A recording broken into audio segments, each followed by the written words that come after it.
I always thought that one day I would be free. Not in some grand romanticized way, but in a simple, ordinary sense. No more controlling phone calls from my mother. No more feeling overlooked.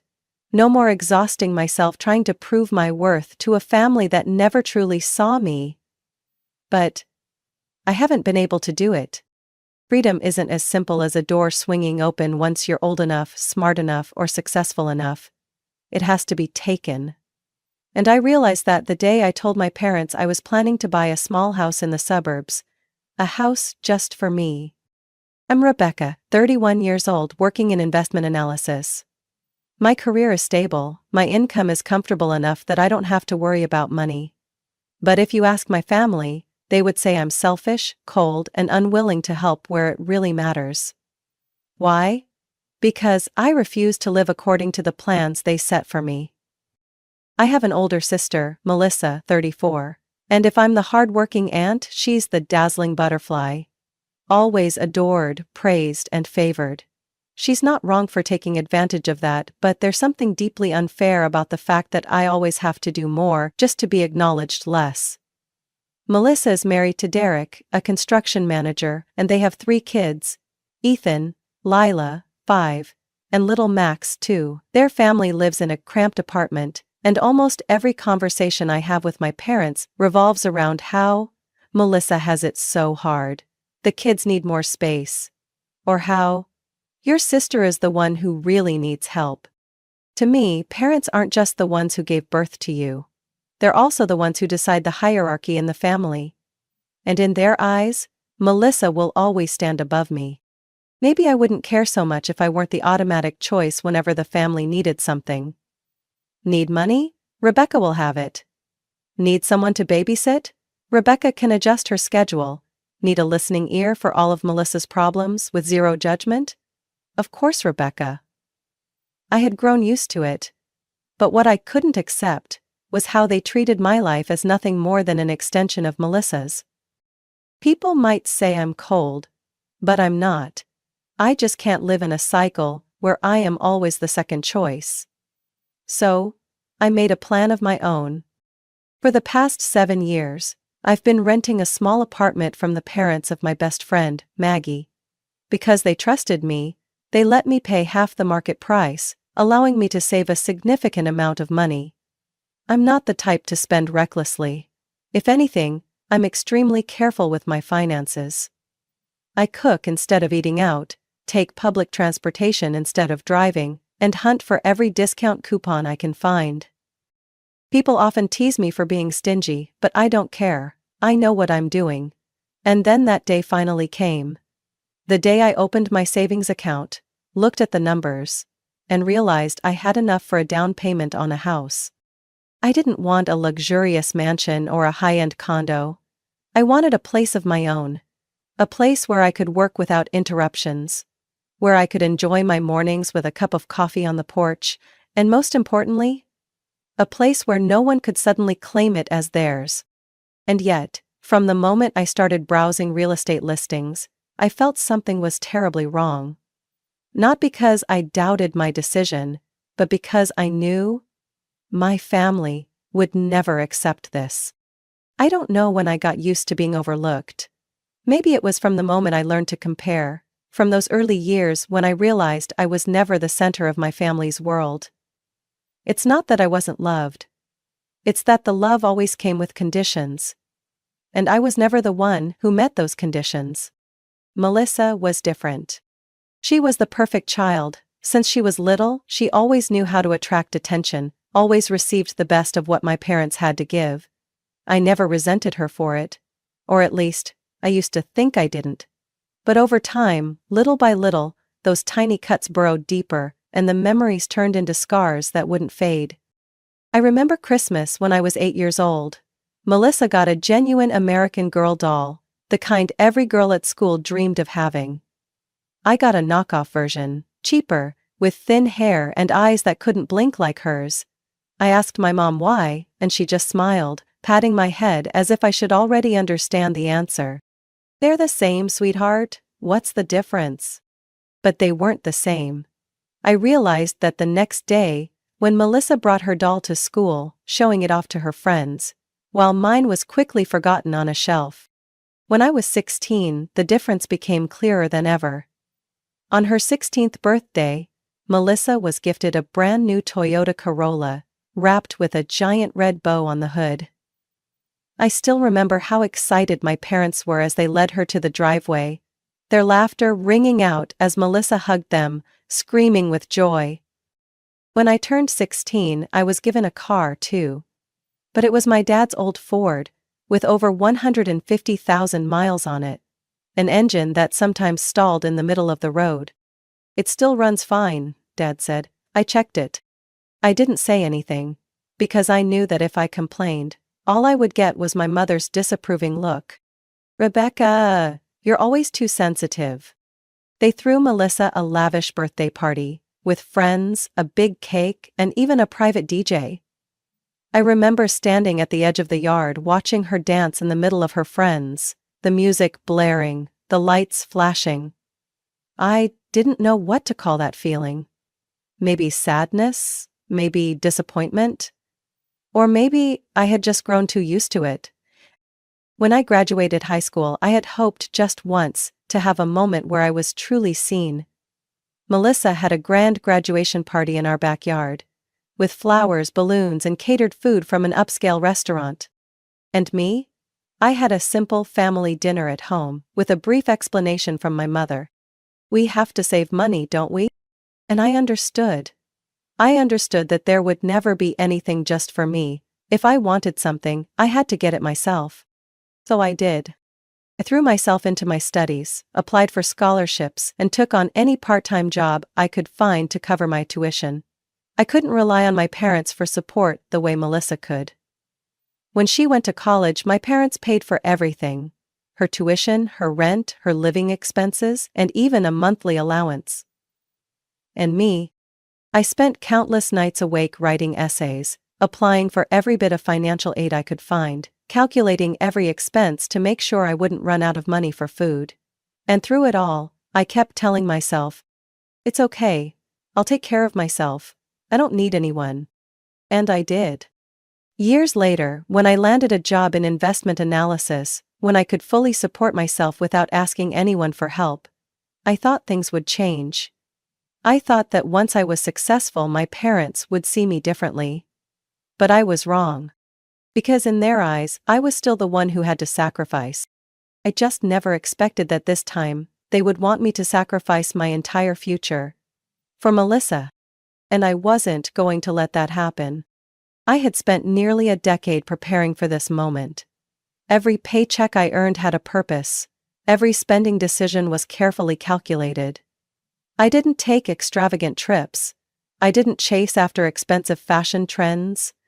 I didn't waste money on the luxuries that so many people my age took for granted. Because I had a plan. I didn't need a luxury mansion. I didn't need a high-rise apartment in the city.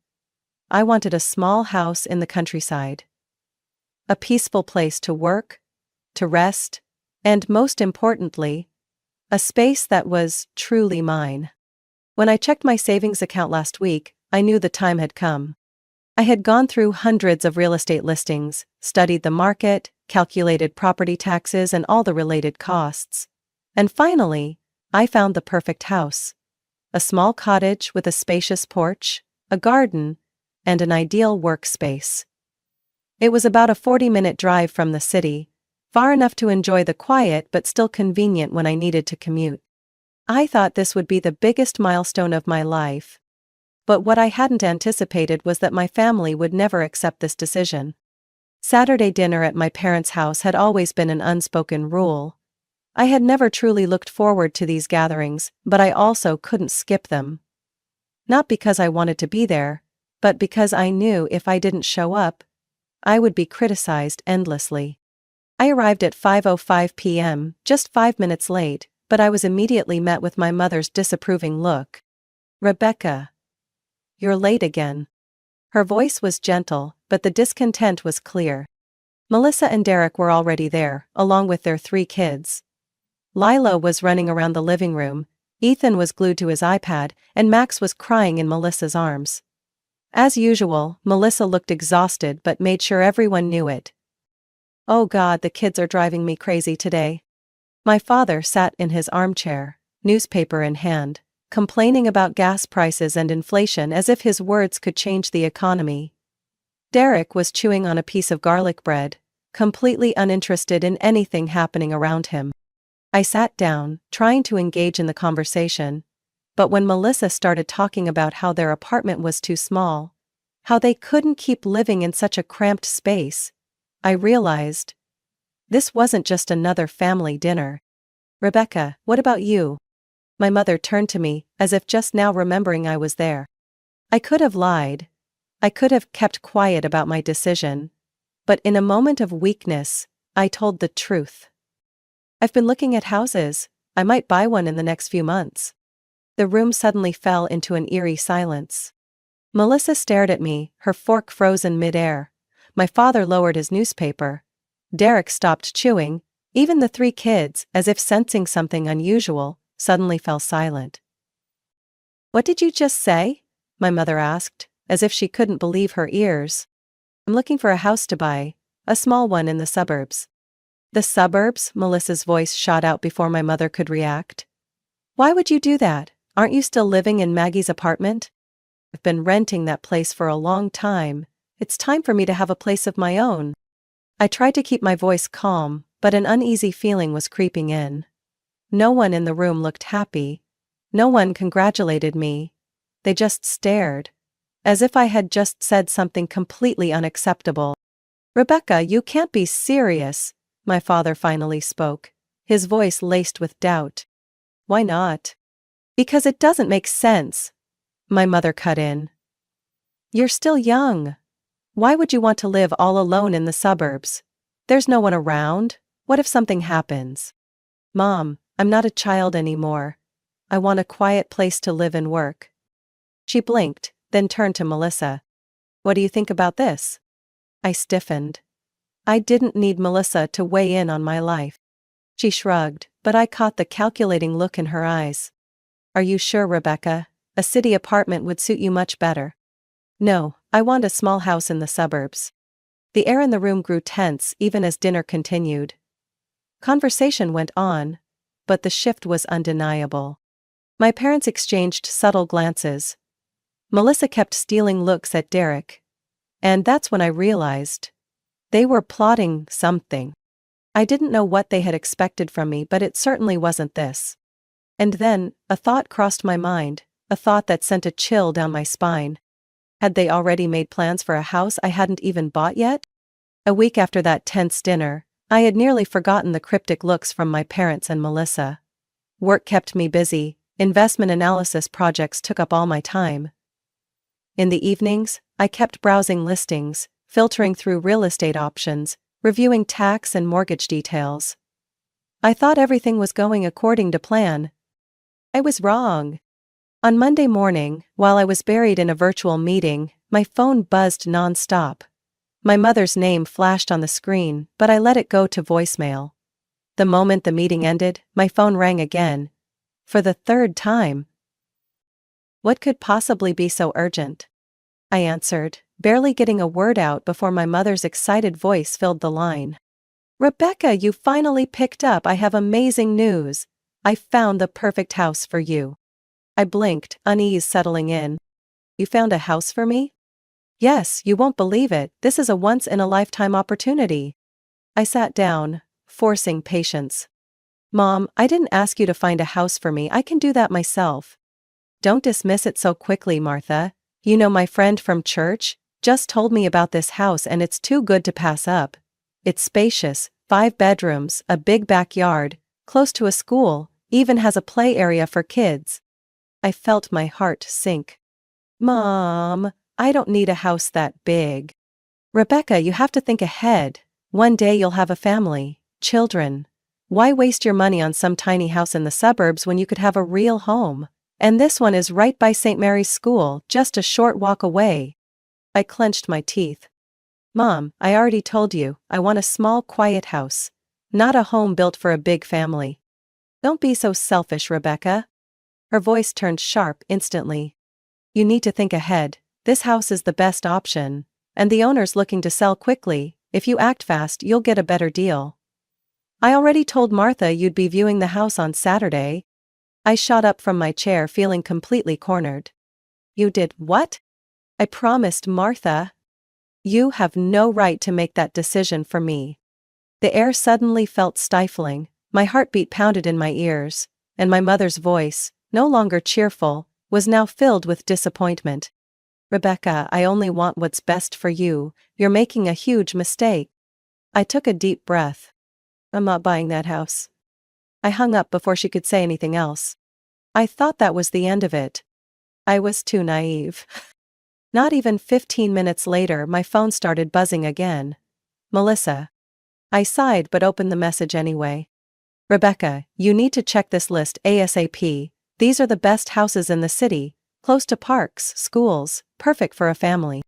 Attached were multiple links, all of them to massive, expensive homes, nothing remotely close to what I was looking for. I didn't reply. Another message came in instantly. You need to be more realistic. A small house in the suburbs isn't a good idea. These are a much better investment. More links. When I continued ignoring her, Melissa called me directly. I know you saw my messages. I sighed and decided to pick up. What do you want, Melissa? I'm just trying to help you. You can't be so stubborn. A house in the city is still the best choice. I closed my eyes, trying to stay calm. Melissa, I don't need a big house. I don't want to live in the city. A few seconds of silence stretched between us. Rebecca? Her voice softened, carrying an unsettling undertone. Don't you ever think about family? About me, Derek, the kids? My body tensed. What are you trying to say? The kids really need more space, you know that. If you buy this house, my whole family could move in. We could share the expenses. Like a real family. I felt the blood in my veins turn cold. You're joking, right? Of course not. I set my phone down, my hands tightening into fists. They had planned this all along. Mom hadn't been looking for a house for me. They had been looking for a house for Melissa's family, They had never actually cared about what I wanted. Determined to put an end to this, I called Amanda Chan, a real estate agent I had already researched. Rebecca, I have a listing that just went up this morning, a small cottage about 40 minutes outside the city, big yard, a greenhouse. I think it's exactly what you're looking for. I didn't hesitate. I want to see it immediately. I spent a part of my youth waiting for my family to acknowledge me. But now, I don't have time to wait anymore. I will decide my own life. I bought the house. After years of saving, planning, and fighting against my family's interference, I finally signed the contract and officially owned a space that belonged only to me. The small cottage, with its wide front porch, charming garden and greenhouse in the backyard, was now mine. Standing in the sunlit living room, looking out at the yard where I would plant vegetables and flowers, I felt something I had never truly experienced before. Freedom. But that joy didn't last long. Because tonight, I would have to face my family. Saturday dinner at my parents' house unfolded as usual. As I stepped inside, no one knew that today would be the day everything changed. Mom was busy in the kitchen. Dad sat in his armchair reading the newspaper, while Melissa and Derek struggled to keep up with their 3 kids. The children ran around the living room, their laughter echoing through the house. As always, I felt like a spectator in my own family, present, but never truly belonging. We sat down, and dinner began as it always did. Dad complained about the economy, Derek grumbled about work, and Melissa talked about the struggles of raising 3 kids in a cramped apartment. I didn't rush to say anything. But when my mother turned to me, her voice filled with anticipation, I knew the moment had come. Rebecca, I talked to Martha and she said the homeowner is waiting for your response. If you agree, we can move forward next week. They still thought I would follow their plan. I set my knife and fork down and looked directly at my mother. Mom, I don't need to see that house anymore. She blinked. What? Rebecca, you can't pass up such a great opportunity. I took a deep breath. I already bought a house. Silence crashed over the room. Melissa froze mid-measure while serving Lila. Derek looked up, and my father slowly lowered his newspaper. I could see my mother's expression shift from shock to anger. "What did you just say?" I kept my voice steady. "I found the house I wanted, and I bought it." All eyes were on me. Not a single one of them looked happy. My father slammed his hand on the table, his voice rising in fury. "Rebecca, you dared to buy a house without telling your family first?" "Dared?" I blinked, feeling a wave of disbelief rise in my chest. "Dad, it's my money, my decision. Why would I need permission?" My mother shook her head, her face turning red. "Do you have any idea how selfish you're being? We had a plan for you. Martha's house was perfect, and now you've gone and done something completely irrational?" I stiffened. "A plan for me?" My eyes swept across the table, and then I noticed something. Melissa wasn't shocked. She wasn't angry. She wasn't even surprised. She just sat there, watching me with an unreadable expression. Wait a minute. A sickening realization crept up my spine. "What exactly was your plan?" My mother let out a long sigh, as if I was the one being difficult. "Rebecca, that house wasn't just for you, it could have been a real home for the family." My stomach twisted into knots. "What family?" Melissa spoke, her voice eerily calm. "Me, Derek, the kids. We've talked about this before. You know our apartment is too small. Your house has enough space for all of us." I froze. "What are you talking about?" Derek cleared his throat, avoiding my gaze. "Rebecca, this is a great opportunity for all of us. If we lived together, we could save on rent, and you'd have your family close by." It felt like a punch to the chest. They never intended for me to live alone. They planned to turn my house into a free home for Melissa. I turned to my mother, but she didn't object. My father remained silent. "You really planned all of this without even asking me?" My mother crossed her arms, her expression filled with disapproval. "Rebecca, you can't be so selfish. We're family. Melissa needs your help." "Help?" I let out a bitter laugh. "You don't want to help me, you just want me to take care of everything." Melissa frowned. "Rebecca, you're overreacting. This is the most logical solution. We're sisters." "I thought you'd be happy to help us." "No, this isn't helping, this is taking advantage." I pushed my chair back and stood up. "None of you care about what I want, you only care about what I can do for this family." A heavy silence settled over the room. Finally my mother spoke, her voice ice cold. "Rebecca, you will regret this decision." I met her gaze head on. "No, Mom. For the first time in my life, I know I won't." And then I walked away, without looking back. The room was suffocatingly silent.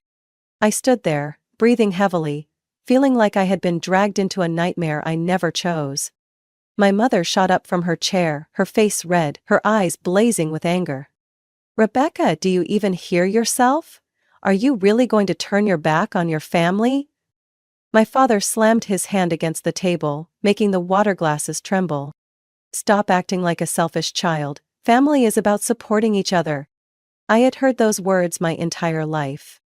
They talked about family when they forced me to give up things for Melissa as a child.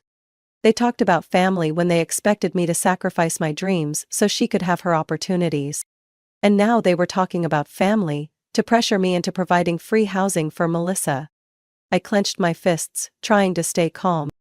"This isn't support, this is manipulation." Melissa let out an exasperated sigh, her voice dripping with frustration. "Rebecca, I don't understand why you're acting like this. You know our situation. The kids don't have enough space, the apartment is too small, you have no idea how hard it is."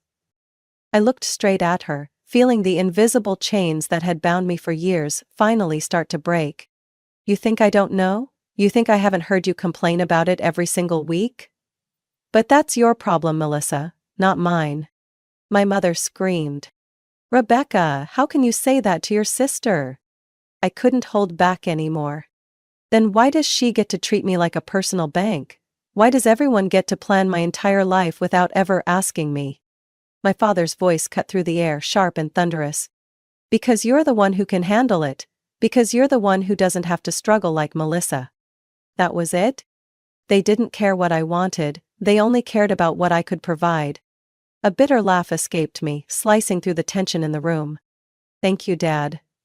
Finally, you said the truth out loud. I took a deep breath, my chest burning from years of suppressed resentment. Let me make this clear for the last time. No one is living in my house. Not Melissa, not Derek, not the kids. No one. Melissa's face filled with panic. Rebecca, don't do this, the kids don't deserve to suffer. I stared at her, my voice razor sharp. The kids are your responsibility. You and Derek had them, not me. Stop acting like I owe you something. This is my life, not a charity fund for your family. My mother's mouth fell open, while my father looked like he was about to explode. You'll regret this, Rebecca. I stepped back, keeping my eyes locked on them. No, I won't. The only thing I regret is not standing up for myself sooner.